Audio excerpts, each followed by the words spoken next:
Hey, welcome into another episode of the Fat Guy Podcast. I am the Fat Guy. Thank you so much for listening today. My name is Brett. That's what most people call me. If you're not following us on social media, check us out. The username is Fat Guy Podcast, and that's on all the platforms, Twitter, Instagram, and Facebook. And wherever you happen to find this podcast, if it's on a podcasting app, take a moment and subscribe. That way you make sure you don't ever miss an episode. You never know what episode is going to change your life.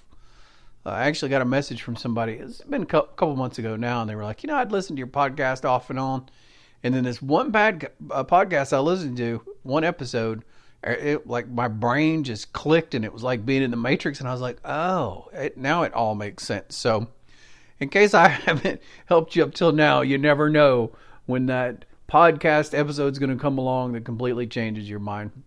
One last favor before I get into these 5 tips to crank your fat blasting up to all-time high levels. If you subscribe to the podcast on Apple Podcast or the Google Play Store or perhaps on Spotify or iHeartRadio or Podcast Addict or whatever, if you could take a moment and leave us a 5-star review and maybe a comment saying that you appreciate the content or something we've said helped you or anything positive, man, that really helps the algorithm so that they decide to let more people listen. That's how they decide. We hit an all-time high. I was just checking. We hit an all-time high weekly podcast downloads, which was a little over 900. And there's still a day left on this most recent week. So potentially we'll go over 1,000. That's a lot of people listening. And so thanks for help spreading the word, man. I have one goal in life. I have a few goals. I want to try to be a good person. I want to try to help people if I can. I want to not be a complete degenerate, horrible person. But mainly I just want to help people. And I find that helping other people helps me. And my passion is weight loss and health and stuff. So let's get into it. We're going to talk about 5 ways to take your fat burning to a whole new level. There's a lot of things that go into burning fat, a lot of things that go into losing weight. I find myself screwing up a lot by saying weight loss. Losing weight really isn't important. Burning fat is what you want to do. There's so many ways you can lose weight. You can, for some reason, your body can release a lot of water and you can lose weight, which is fine. You're still lighter, but that's not burning fat, which is what our ultimate goal is. You could have your arm amputated. That'd be a quick way to lose 20 or 30 pounds or whatever. So losing weight isn't really specific, I don't think. And I'm trying to change it to burning fat. But, old habits die hard. And it's common vernacular to say losing weight. So I don't beat myself up over it. But really our ultimate goal is to burn fat. And the reason I think it's important that we say that or know that or understand that is because there's very specific things that have to happen for the body to burn fat. Your body has to access the fat. First of all, if we can keep our body from storing fat, let's go to the prevention part. If we can just first stop storing fat, because I don't know anybody that's overweight that isn't always gaining weight. And you know it. It may be a pound a month, maybe a couple of pounds a year, but you're always heavier this year than you were last year. So this constant accumulation of weight or fat happens. And when that happens, when the added fat happens, it compounds the problem. It makes you more insulin resistant. It messes up all the satiety and hunger hormone pathways. It dysregulates a lot of things in the metabolic process, and so it compounds the issue. So if the first thing we can do is just stop the storage of fat, that's a huge step forward to being able to actually access the fat and burn it. And that's step 2, you got to access it. And then step 3, your body burns it as fuel or converts it, essentially, converts it into ketone bodies that our body can use for fuel. So hands down, the number one thing you can do. And if you just did this one, it'll work wonders, okay? And this is an easy no-brainer. I talk about it all the time. But it's a ketogenic diet. We'll call it a low-carb diet. People ask me the difference between low-carb and ketogenic, and I'd say as far as that goes to what you should do, it's how bad your metabolism is, how overweight you are. If you're a reasonably healthy person, you don't have a lot of visceral fat, You don't have non-alcoholic fatty liver disease. You don't have a super high level of fasting insulin. Then the low carb diet will work for you. Now, most people have no idea if they have those things. Most people don't know what their fasting insulin level is. Most people don't know if they have non-alcoholic fatty liver disease. Most people don't know how insulin resistant they are. And so I would say basically the bigger your gut is, the more you need to be on keto and not low carb. So what's low carb and keto? Well, low carb is generally less than 100 carbs a day. So if you can do 100 carbs or less a day, that's a good start. But I would say probably for most people that listen to this podcast, you just need to go ketogenic, and that's 20 carbs or less a day. And I'm just going to tell you right off the bat, your first, I'll just say your first 3 to 6 months, it needs to be total carbs, none of this net carb stuff. One, because we tend to fudge the issue with net carbs, because you should only count net carbs if it's from real whole foods like greens and salad and broccoli and cauliflower and lettuce and spinach, you know. There's all these quote-unquote keto products that people tend to buy, and they list fiber counts, and you can subtract the fiber from the total carbohydrate and go, oh, this is low net carb. But if you eat it, you check the meter, you'll find out that that's not exactly true. So 20 total carbs, that should be your goal. One, it's going to help you blast through a bunch of fat. Now, the one time I would say that's you get a little bit of leeway on that is the first week, because you're learning. But you got to shoot really hard for it. I know my first week, the first day or two, I was down to like 35 or 37 carbs, and I was like, God, how do I cut more carbs? I don't know how to cut more carbs. But I figured it out. You know, day 3, I think it was down to maybe 30, and day 4 we got down to the 25 range or whatever. But by the end of the week, I was at 20 carbs, and I handled it. So you got to get in there. This isn't a podcast about how to do a ketogenic diet, though, so I'm not going to go into a lot of detail, but I'm just going to say that's step number 1. You got to get the carbs out. Forget worrying about fat levels. I see people obsessing over fat levels. What should my fat level be? What should my protein level be? Well, let's just get the carbs down. That's step number 1.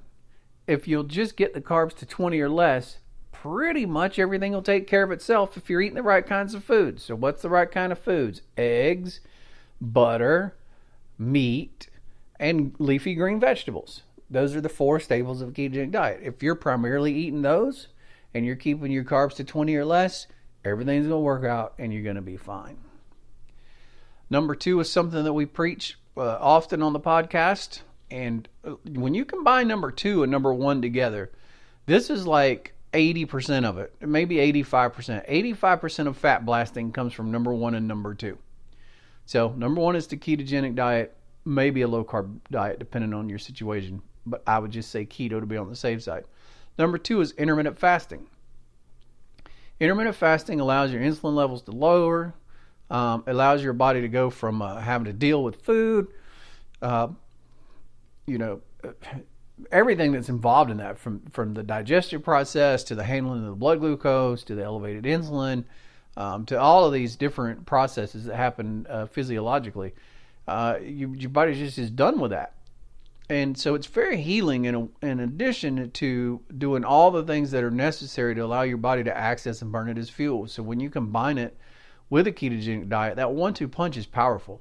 It turns you into a fat burning machine. So what are we talking about by intermittent fasting? Again, this isn't an intermittent fasting podcast, so I'm not going to do a ton of detail on it. But basically, you're going longer periods of time without consuming calories. I used to say without eating, but people would get confused by that, and they'd still drink a Coke or some crap during their fasting window.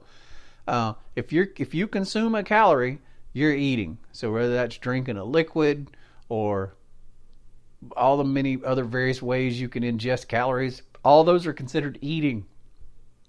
During your fasting window, that's the period of time that you don't consume calories, you should only be drinking water, primarily water.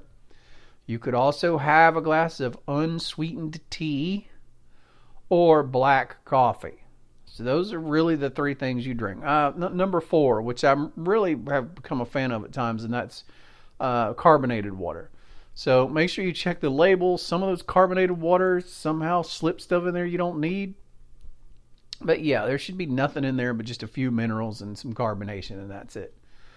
But if you just stick to those four things, you'll be fine. So what's the window? What is your window?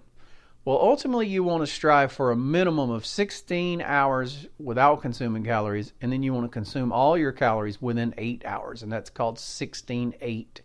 And you're going to hear me refer to different versions of that. The first number is always the number you don't consume calories. The second number is always going to be your window of consuming calories, okay?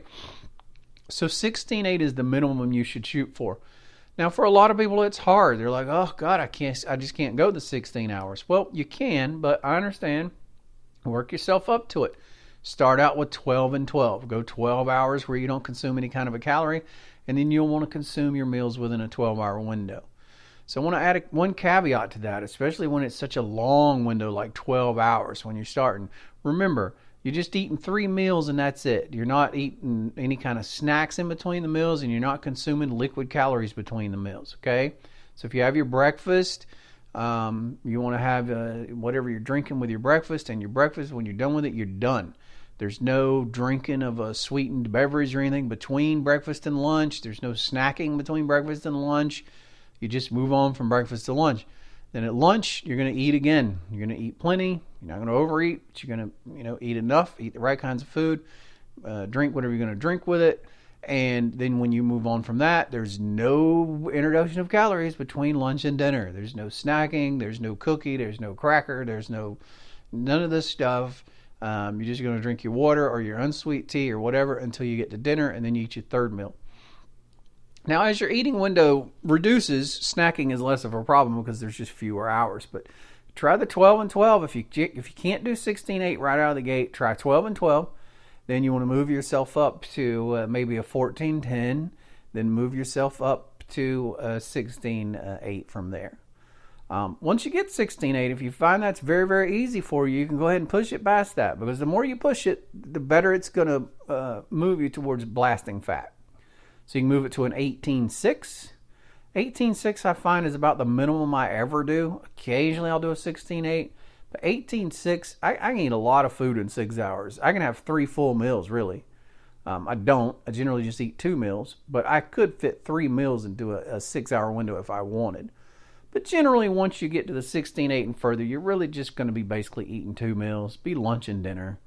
16-8, that makes it easy because that's kind of having an 11 or a noon meal and then eating again at 6 or 7 in the evening. So it's kind of 2 meals. The good part about that is you get to have a little bit larger meals because you're completely throwing 1 meal out the window. So the 2 meals you do eat can be a little bit larger than what you normally eat, and you'll still be eating less than you normally eat because you're just eating 2 meals.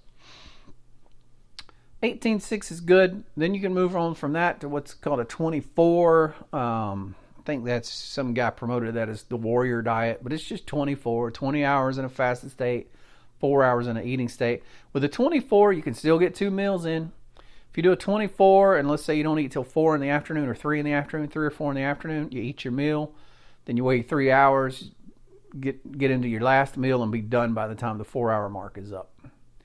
And then finally, you get into what's known as 1 meal a day. Now, 1 meal a day is a little bit lax. It's depending on how you do it, it can range from 2 hours to 30 minutes of eating. So some people just can't eat enough in 1 meal to stay satiated till the next day. They just can't do it. They need 2 meals. Now, when you've shrunk it down to a 2-hour eating window or less, you really are not probably going to eat really large meals, and you shouldn't. But what a lot of people do that just can't consume enough calories in 1 meal to satiate them to the next day, at first they'll have like a snack-like meal. So by snack, I mean still keto. It's just small, just a smaller meal, maybe a 500-calorie meal or a 400-calorie meal or something. It's kind of a snack size. And then before the 2 hours is up, you eat your actual full meal. So you squeeze it into 2 hours. Some people can squeeze it into 1 hour. Maybe they'll have a meal and it'll be just 1 meal and it'll be large, and they'll start out eating it when the hour begins. Maybe they'll take a 20 or 30 minute break from it, and then they'll go back and finish it to end the hour up. or they'll just eat it all in one sitting. And then some people can complete it in 30 minutes. So they're basically doing 23 and a half and one half. 23 and a half hours they're fasting. They eat their one meal in 30 minutes and they're done. I'd say once you get to the 22 and 2 all the way up to the 23 and 1, I would consider, however variation do you do that, I'd consider that one meal a day, even if it is a tiny meal and a large meal or whatever. That's your goal though, really. If you can get to that point, you combine that with the foods you eat and being keto, you're going to be in maximum fat blasting mode. That is a 1-2 punch that you would not believe. And the beautiful thing about intermittent fasting is you can slide it around. I can hear some of you right now going, well, wow, what if I get to where I'm doing one meal a day, that means I'm never eating lunch again. What if I want to have lunch with my friends, or what if I have a business lunch, or this, that, and the other? Well, the beautiful thing about intermittent fasting is you can slide it around and you can fudge it a little bit, but it doesn't mean you just throw it out the window though. But let's say you've chosen to eat dinner every day at 6, okay? You're having one meal a day and you're eating between 6 and 7 or 6 and 7:30 and you're done, right? And you have a coworker or a friend or something that wants to invite you to lunch on Friday. Well, there's a couple of ways you can do it. One, when you eat your dinner on Wednesday, you can stop, and when you get all the way to Thursday at 6 when you would normally eat, you just keep on going, and you just add another few hours to it, sleep, wake up the next morning, and then make it to lunch, and you will actually have extended your fast to around 36 hours, which would be fabulous. Or the second best option is you just shorten it, and Thursday night at 6 you eat your meal like normal, and then next day at noon you're back into another meal. You're still going to be getting, what is that, like 18 hours or 16 hours or something. So it's still going to be a decent intermittent fast, but you're just cutting it a little short. The key is, what do you do from there when you leave the lunch? Do you jump right back in and have a dinner that day? I would say that's where you're making your mistake. You're trading off dinner for lunch. So you're having lunch with your friend that day, but that means no dinner that night. Then you're going to go to sleep that night, wake up the next day, and fast all the way around to your dinner the next day, which is going to, again, give you a long, like 36 hour fast or something, which is going to be phenomenal for fat burning. My point is that you can shift things around with intermittent fasting so that you never have to miss out on anything. The only way you would really miss out on anything with intermittent fasting is if you get invited to 2 things in the same day, and even still then, you just back it up to a 16-8. You're just like, well, I got this business thing on Thursday for lunch, and then I got lunch with my husband's or dinner with my husband's family, so that's 2 meals. Well, you're just going to do a 16-8 that day. That means you're going to have lunch at around noon with your coworkers, and then you're going to go and have dinner with your husband's family at 6. And that day, instead of doing a 23 and 1 or a 22 and 2, you just did a 16-8.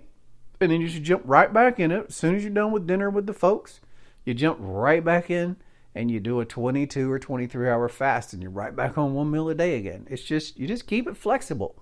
And so it's not restricting. It doesn't keep you from living life. You can always slide things around and shift things around and make them work. And I've talked way too much about intermittent fasting, but fasting is my favorite thing. I had an aunt of mine messaged me a couple days ago, and she goes, hey, I'm fixing to do a fasting thing. And I got so excited. I'm like, I love fasting.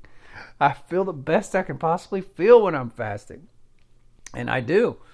I have a friend of mine in California. She's my best friend. God, she loves fasting as much as me, and nobody understands it. They're like, why do you love fasting so much? I'm like, you just don't understand how good you feel. When you stop shoving stuff in your mouth and you give your body a chance to relax, first of all, your energy levels just go up. And people are like, that doesn't make any sense. Well, it may not make sense to you, but it's the truth. Your energy levels actually rise. You have more energy. You feel better. You're more alert. You don't have to worry about food. It's saving you money. I mean, fasting is one of the best things ever. Obviously, if you're, underweight, you shouldn't be fasting, but I don't think there's any underweight people listening to this. If you're listening to this podcast, you probably have fat. And if you have fat, you can fast. All right, I've talked plenty about intermittent fasting. Step number 3. So, as I mentioned before, number 1, number 2 are the 1-2 punch combinations that are going to make up like 85% of your fat blasting power. So, you got to nail those two. The other 15% of fat blasting power are very important. You want to do them.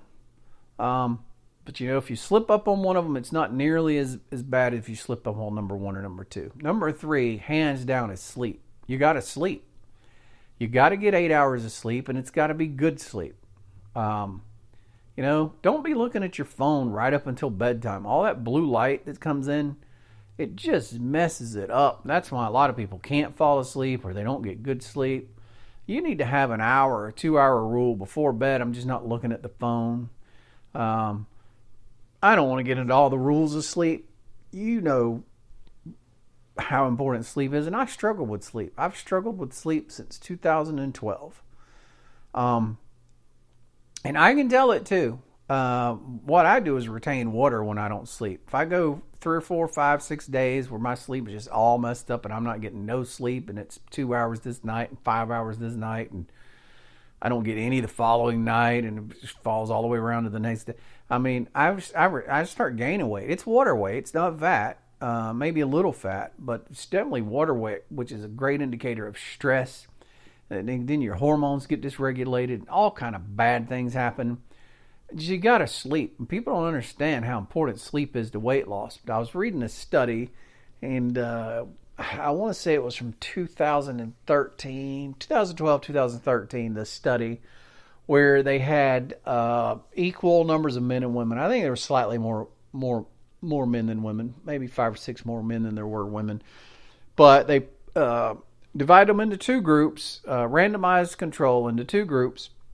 They had them each eat the exact same amount of calories every day. It was the exact same meals for each of them. But one of them, they only allowed them to sleep for 4 hours a night, and the other one they encouraged or tried their best to make it conducive to sleep 9 hours a night. Now, the ones that they tried to get to sleep 9 hours a night, it wound up being pretty close to a 9-hour average, but you can't just force somebody to sleep 9 hours, and you know how sleep is. It just isn't like that. You can't just say, okay, sleep now. But what they did was they did everything they could to make it as conducive to the sleeping group to make sure that they got the 9 hours in every night if they could. The other group, they only allowed them to sleep a maximum of 4 hours. And I think their average wound up being more than 4. I think their average hour sleeping, if I remember the study correctly, wound up being something like 4 hours and 17 minutes of sleep they got. Either way, it was about half. The no sleep group got about half as much sleep as the sleep group. And at the end of the 6 weeks, eating the exact same food, everything, etc., the full sleep group had lost 20 something. I don't remember the number. I wish I had the study in front of me, but I don't. But I want to say it was 18 or 20% more body fat than the group that didn't get sleep. That's how important sleep is. That's a big deal. It's a big, big difference. So sleep is very important. I know for a lot of people, trust me, I feel your pain. I'm going to throw a secret in here that I didn't even plan on putting into this podcast because it's just something that works for me. It may or may not work for you. I've tried everything to sleep, and there's some nights where nothing will work. I'll just be honest with you. There's some nights when nothing will work. Those nights are generally when I'm having various different physical things happening. But when it comes down to mental, mind racing type stuff, those nights, which is what most of the nights I can't sleep, that's why. It's mind racing type stuff. There's this podcast I listen to called Sleep With Me Podcast. Sleep With Me. That's the name of the podcast. It's this guy, and he rambles on, and he tells stories, but he keeps repeating himself, and he goes off on these tangents, and he goes off on these meandering thoughts, and it's kind of like a circuit breaker. Like he'll be talking, and then suddenly he'll just be off on another thing or something, and it's very weird. You really do have to try it more than once. So if you do want to try it, and you're into podcasting, and you want to try the Sleep With Me podcast, don't evaluate your results just based on the first night you try to listen to it, because it's weird. You're going to try to figure it out. It's going to sound stupid. But by the second or third night, for most people that it works for, it kicks in. You're not trying to make sense of it anymore, and you just let your brain go away. And the way he talks will short circuit all of those things that happen in your brain. All that mind wandering, mind racing stuff, the way he talks in the background will just constantly short circuit that stuff. And the next thing you know, you sleep for hours. I put the podcast on when I get ready to go to sleep. I put his podcast on, and I have it set up where it doesn't stop, so it'll just roll from one episode to the other. And that guy will be on all night. And when I sleep like that, and I don't have any physical issues happening, it's all just mental brain stuff. I'll sleep right through the night like a baby. So there's a little sleeping tip for you. And anyway, number 3 is sleep. You got to sleep for more. All right, number 4 and number 5, I'm very reluctant to put a number on one of these because for some people, one will be more important than the other, and for another group of people, the other one will be the more important one. Needless to say, both of them are the least important, and so it kind of doesn't matter which order you put them in, but I'm going to tell you them at the same time. Number 4 and number 5 are reduce stress and exercise. Now, I'm going to clarify so you can figure out what group you're in. If you're morbidly obese like me, or you're really obese, you got 200 pounds to lose, 150 pounds to lose, 100 pounds to lose, 50 pounds to lose. I'd say 50 and up. You got to be really careful with the exercise. And so exercise for you is basically walking, and that's pretty much it. Walk 30 minutes a day. Walk 40 minutes a day. Just a nice, steady pace, not a power walking pace. Not the slowest walking ever pace, just a moderate, I'm walking with purpose kind of a walk. And that's pretty much it. Science has shown that when you get your heart rate into that, 120 to 140 beats per minute range, that you are burning the maximum amount of percentage for the output. So you don't got to do things crazy. You don't got to get insane with it. It's something that you can do every day, and you don't need tons of muscle recovery time like you do with lifting weights or other things. Just good old walking. So that's the exercise part. Less stress. Look, it's hard for me to give advice on that because I don't know why you're stressed. I don't know what the stress in your life may be. I would just say try to identify it and then try to figure out ways to deal with it or eliminate it, because stress causes all kind of hormonal reactions, and this hormonal chain will inhibit your weight loss. It's a tip of the iceberg type thing. It's not the big thing leaking underneath, lurking underneath the water that sank the Titanic. That's carbs and eating too often, and you deal with that with step 1 and step 2 I mentioned. But it's the last little tip, and so work on it. In addition to weight loss, it'll just make your life better if you can reduce the stress. So for some people, who you're already kind of mobile. You may be overweight, but you may already be mobile and you'd be able to do more things. I would say you could look into other things. You might look into some high intensity interval training. You might look into some weightlifting type stuff. If you can increase your muscle, that increases your metabolism, and that contributes greatly to weight loss. So, secondary to walking, I would say is lifting something heavy. What you'll run into, though, is if you're not careful, you don't have the right supervision, or you don't know what you're doing, you will injure yourself, and it'll cause a setback, and you'll gain and lose all the ground that you've accomplished. And so I'm just very careful when I talk to people about losing weight because it's and exercise, because it's just hard for me, for most people, to recommend more than walking. The main reason is because I've been through it. When I first started my weight loss journey, I hit the 65 pound mark, something like that. And I was walking, and then I'd moved to where I was jogging, and I hadn't jogged since the 10th grade. I remember very clearly in 10th grade, we had this personal fitness evaluation test we had to pass PE that year. And part of it was, I think it was doing a 10-minute mile or something. Anyway, it involved jogging, and I hated jogging. I forced myself to jog. I wanted to pass the PE. We only had to get one personal fitness credit to graduate. I wanted to knock it out in the 10th grade and be done with it because I was not a fitness person. And I did. I passed it and knocked it out. But nevertheless, here I am, In my 40s now, I've lost 60 pounds, and I've moved from walking every day and being passionate about walking and getting excited about walking and pushing my pace faster and faster and walking longer and longer. And then the next thing you know, I start jogging. And I remember very clearly, I just jog for 15 seconds and then go back to walking. But it was such an accomplishment. The next thing you know, I'm jogging for 30 seconds and then I'd go back to walking. And the next thing you know, I'm jogging for a minute and then I'd go back to walking. And I was so proud of it. And then the next thing I know, I can't barely move. And I'm in misery and I'm in pain and I can't figure it out why. And I go to a doctor and they say it might be this or it might be that. And we can't figure it out. And the next thing you know, I'm in such pain. I'm in the recliner all the time. There's definitely no more walking. Then some depression starts setting in. Then I start feelings eating. And then the next thing you know, I gained to the pound. I gained all of that weight I lost back. I started out at 410 pounds. When I stopped that roller coaster of going off the rails, I was right back at exactly 410 pounds, right where I started. Luckily, leading up to that, I managed to get diagnosed. I knew what I had. I felt how to deal with it, moved on. We got back on the right track. And we got back and we lost that 60 pounds plus more. But I know what injury can do. And I have a friend of mine who she's been trying very hard to lose weight. She's been doing all the right things. She's been trying to eat right. She's very insistent on being very physically active. And somebody talked her into going to one of these CrossFit gyms. And they go hard on you. I mean, it's go hard or go home in there.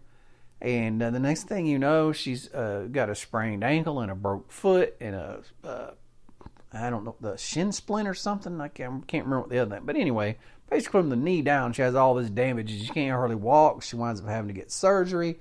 All the weight she'd lost, she gained back. Then she's in rehab. Then she's trying to get where she can walk right again. All this, of course, is highly depressing. It's highly demotivating. It's just she's eating more than she ever ate before.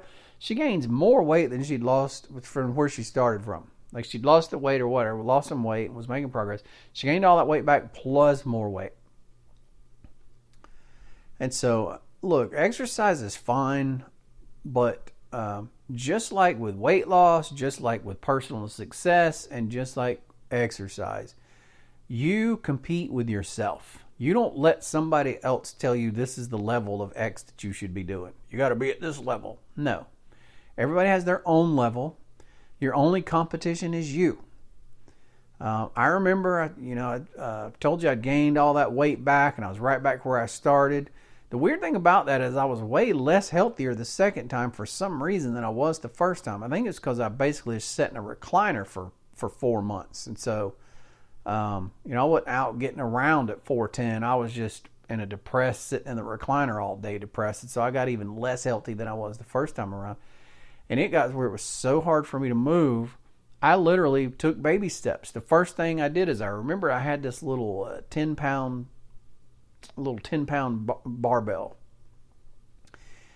And I would lay in bed and I would just curl that thing. And I would curl it till I couldn't curl it no more. And I'd move it to the other arm and then I'd push it up like kind of like a bench press. I do all this stuff in bed. I do as much as I can.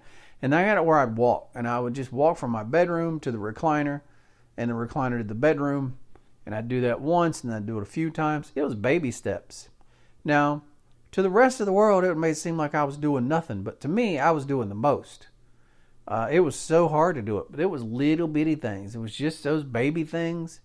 And the next thing you know, I move it from walking to the recliner to I'm doing laps throughout my house. And then I'm out walking in the yard. And then I start walking up and down the street. And then the next thing you know, there's this big long street just outside my house that goes up. And it's a steady incline the whole way for... it's right at 3/4 of a mile or something. And I'm walking that every day back and down. And then it just, and then I got better. And all that started with me making the decision to take a 10-pound dumbbell. And if I couldn't do anything else, I would just curl that thing in bed. That was all I could do. And I could barely walk. And I was so out of shape and so miserable. And just, it was so ridiculous. So you don't judge what you do against other people. You got a friend doing CrossFit, you got a friend bench pressing and doing all these weights and stuff, and you got another friend running 5 miles on the treadmill, and you got another friend doing 2 hours on a lift. You're not competing with them. You're competing with yourself. You want to do a level of amount that you can do without injuring yourself, and then you want to try to improve on it. This week, you're competing with the you of last week. Last week you were, let's say you were doing a moderate walk for, let's just say it wasn't much. It was half a mile a day. And that was it. It was all I was doing. This week we're going to do 0.6 or 0.7 miles a day or 3/4 mile a day. We're going to compete a little bit with last week. And that's your competition. You're competing with yourself. And I've said enough about exercise. Stress, I can't say a lot about. There's a billion different kinds of stress. There's a billion different kinds of ways of dealing with it. But I'll just say that stress fires up a whole host of cascading hormonal things, cortisol being one of them. That's also a big issue with sleep, is the cortisol thing. So you got to do the sleep. You got to deal with the stress. You got to do a little bit of exercise. You got to move a little bit. But number 1 and number 2 out of these 5 are the 2 powerhouses. They are the 1-2 punch. They are the right hook and the uppercut. Those are things that are going to blast fat. But if you can get all 5 of these working in your favor, you are going to fat is going to drip off of you like heating up butter. I wish all the best for you. If I can help you any way I can. Thank you so much for listening to the podcast. Thank you so much for sharing this. You never know who it's going to help. Follow us on social media. Fat Guy Podcast is the username. Subscribe to the podcast wherever you enjoy getting podcasts from. And finally, if you have a moment and you could rate us, that'd be awesome. A 5-star and a nice word or comment would make my entire day. You don't even know. Thank you so much. We'll talk to you next time.